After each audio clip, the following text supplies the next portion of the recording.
Gisèle Pelicot durfde haar verkrachters in een openbaar proces recht in de ogen te kijken. Ze werd bijna 10 jaar lang gedrogeerd en verkracht door haar echtgenoot en door tientallen mannen die haar bij hun thuis uitnodigden. De Franse rechtszaak maakte heel veel los.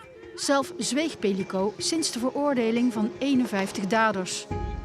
Nu vertelt ze haar verhaal in het boek Ode aan het leven, dat ook in het Nederlands verschijnt.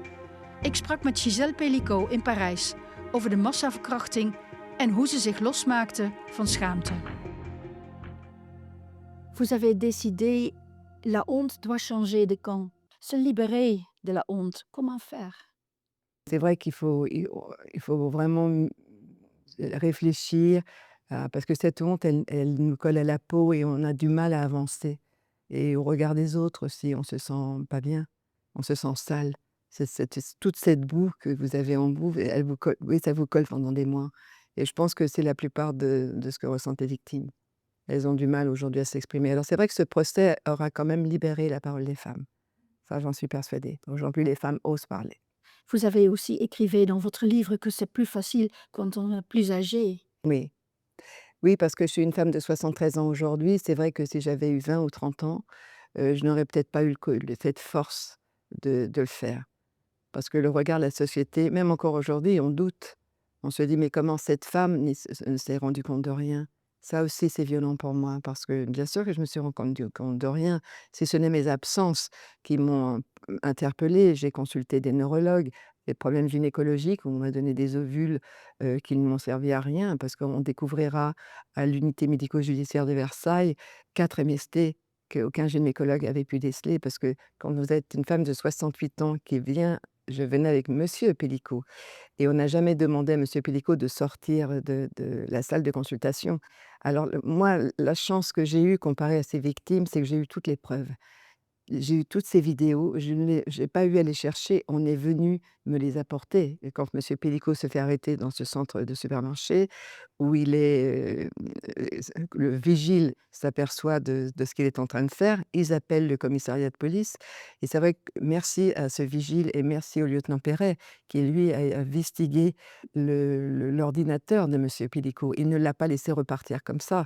Ils l'ont mis en garde à vue quelques heures. Ils sont allés perquisitionner chez nous et c'est là qu'en visionnant la clé USB de son ordinateur, ils ont vu ces images où ils se sont interpellés.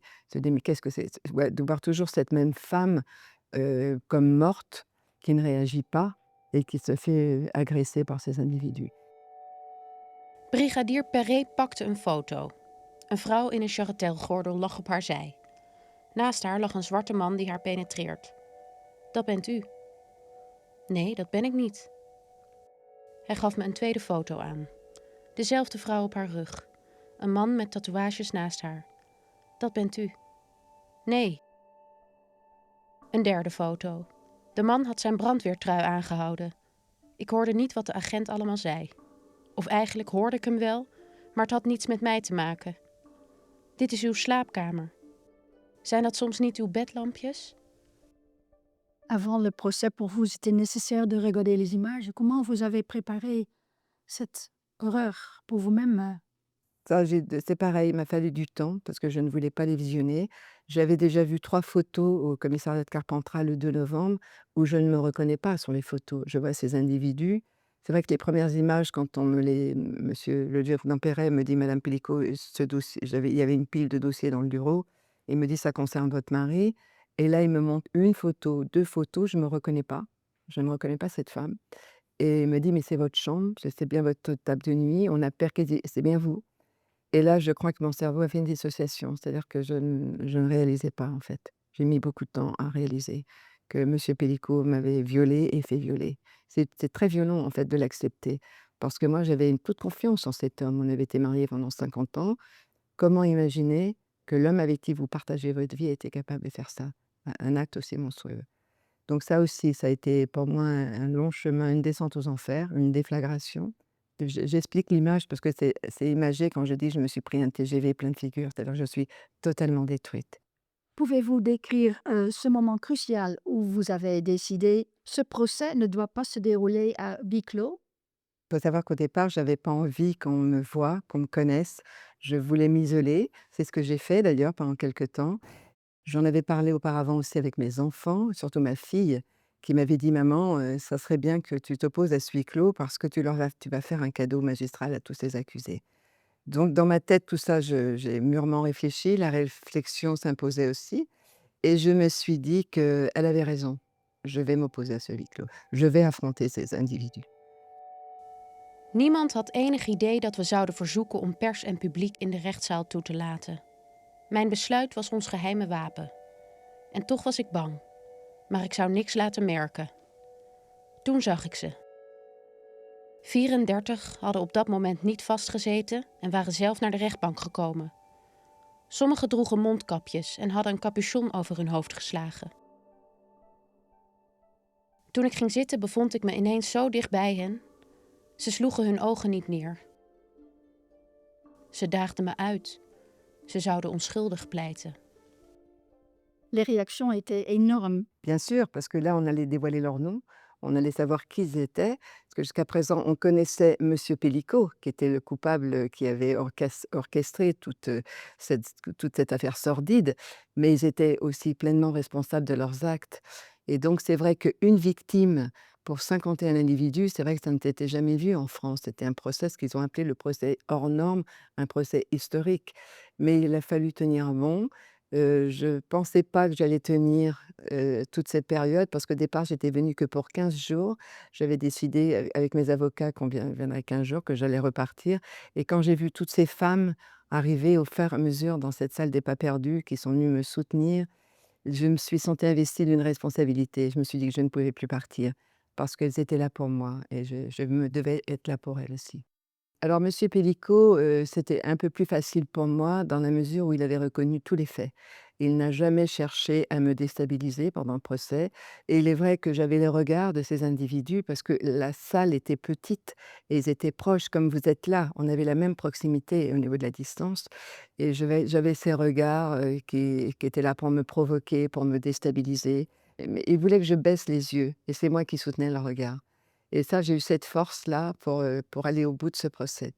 Il y a eu des moments de découragement, mais j'étais toujours, de voir ces femmes qui m'applaudissaient quand je sortais et quand j'arrivais le matin, je voyais cette file d'attente très tôt quand elles arrivaient au tribunal et j'ai trouvé ça vraiment d'une force incroyable. Sans elles, j'y serais jamais arrivée.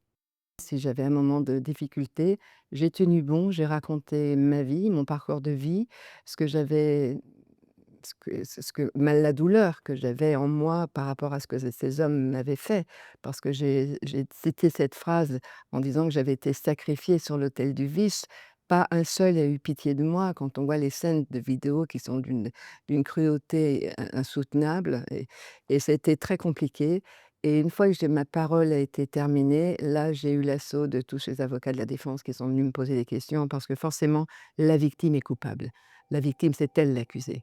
Et ça aussi, il faut que ça change. Ik wilde niemand in mijn buurt terwijl ik de beelden bekeek. Ik wilde alleen zijn. Ik opende de eerste. Ik zag de levenloze vrouw in het donker. Ze snurkte hard. Ik zag dat haar handen waren vastgebonden. Haar voeten ook. Mijn advocaat stuurde nog een video. En nog één. Ik zag dat haar mond met geweld werd geopend. Ik zag haar naar adem snakken, stikken. En dat de echtgenoot en de verkrachter niet stopten. Ik zag beesten. Mijn lichaam als vuilnisbak voor zijn fantasieën. Mijn lichaam op de pijnbank. Dit was ik niet. Des messieurs ordinaires, des messieurs tout le monde. Alors j'aime bien quand on dit des messieurs tout le monde, mais pour moi, c'est pas des messieurs tout le monde.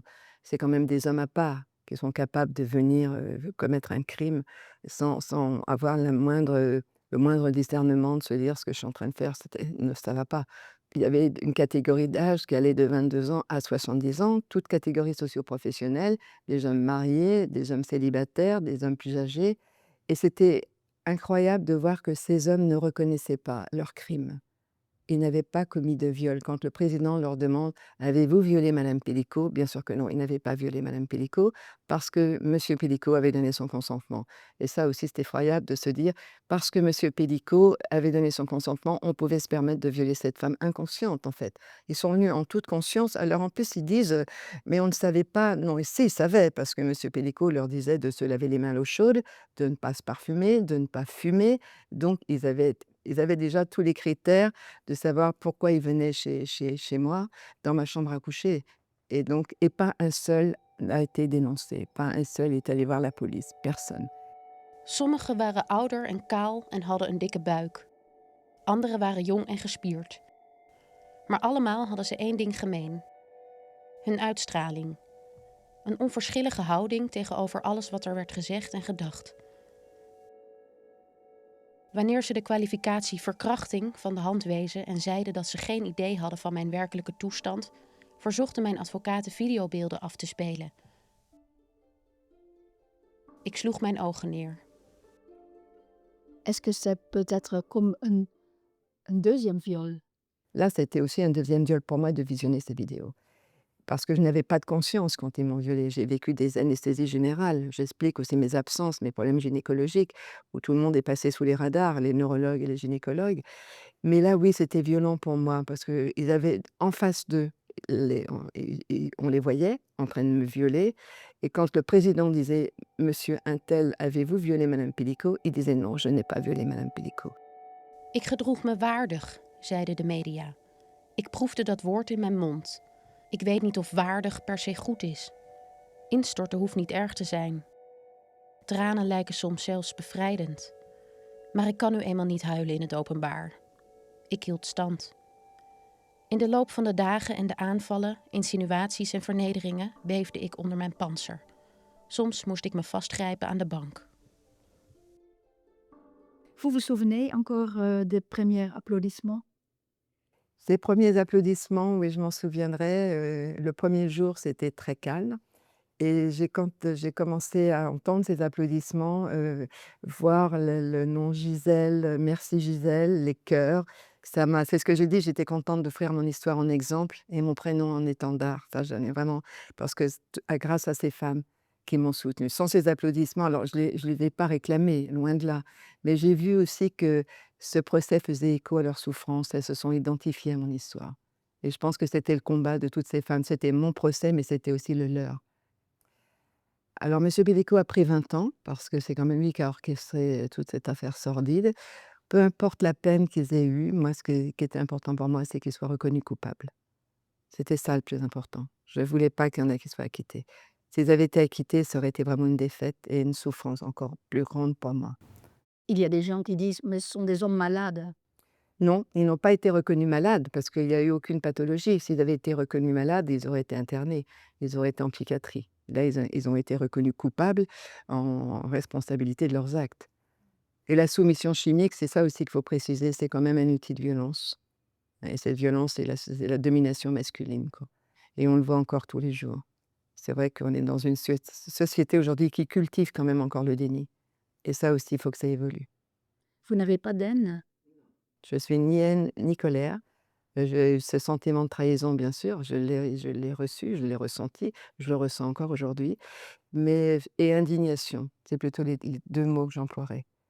Vous avez écrit dans votre livre vouloir rendre visite à votre ex-mari en prison. Oui. Pourquoi? Pourquoi? Alors je ne l'ai pas fait, pas encore, je pense que je le ferai peut-être d'ici la fin de l'année. Pourquoi? Parce que je n'ai pas pu échanger avec lui, j'ai partagé quand même 50 ans de ma vie et j'ai besoin d'obtenir des réponses. Peut-être que je ne les aurai jamais, mais ça fait partie de ma démarche. J'ai besoin d'aller le rencontrer pour échanger avec lui et avoir des réponses. Quelles sont les questions qui sont Ça, je me permettrai de les garder pour moi. Vous êtes une icône maintenant. Est-ce que vous le ressentez comme un honneur ou comme un poids? Ni l'un ni l'autre. Je pense que j'ai beaucoup de femmes que je rencontre, encore aujourd'hui, de dire: «Vous êtes une icône». Je préfère le mot symbole au repère. C'est-à-dire qu'on se souviendra de ce procès. Si ça a permis de libérer la parole des femmes, j'ai apporté ma pierre à l'édifice et pour que le combat continue contre toutes ces violences. Plutôt ça. Vous recevrez en avril aux Pays-Bas le prix de la liberté. Et ce prix a un titre, Délivrance de la peur.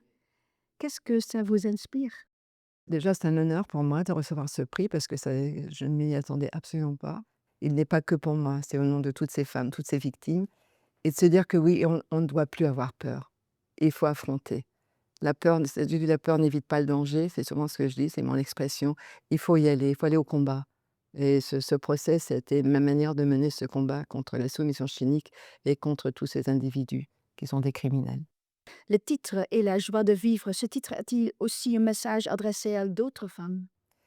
Alors cette joie de vivre, c'est ce que j'explique, c'est à travers, vous savez quand je raconte ce livre, c'est aussi l'histoire de 3 générations, un parcours de 3 femmes avec leurs douleurs, leurs drames, leurs joies et c'est donc ma grand-mère, ma mère et moi et cette joie de vivre, elles l'ont toujours venue en elles et ça fait partie de mon ADN et j'ai envie aussi de la transmettre cette joie de vivre parce que quelles que soient les épreuves qu'on puisse traverser dans l'existence, il faut la garder cette joie de vivre. Tant qu'il y a de la vie, il y a de l'espoir et la vie vaut le coup d'être vécue. C'est très important. Comment faire? Effacer ou On est changer oui, une mémoire? on est fait de souvenirs et la vie ne se rejoue pas. J'ai besoin de penser que ces 50 ans n'ont pas été qu'un mensonge pour continuer à vivre et aujourd'hui, ben, j'ai la chance de continuer ma vie, d'avoir fait une très belle rencontre et de se dire qu'on peut encore espérer et tomber amoureux même quand on a 73 ans. Ça aussi, c'est un message d'espoir pour toutes ces femmes qui ont tout perdu. Parce que moi, j'ai tout perdu. J'ai redémarré à zéro. Je renais de mes cendres aujourd'hui. Quand j'ai quitté ma maison à Mazan, j'ai tout vendu. Je suis arrivée avec mes 2 valises, mon chien et c'est difficile, bien sûr, c'est difficile. Mais aujourd'hui, ça y est, je me reconstruis sur ce champ de ruines et c'est beau.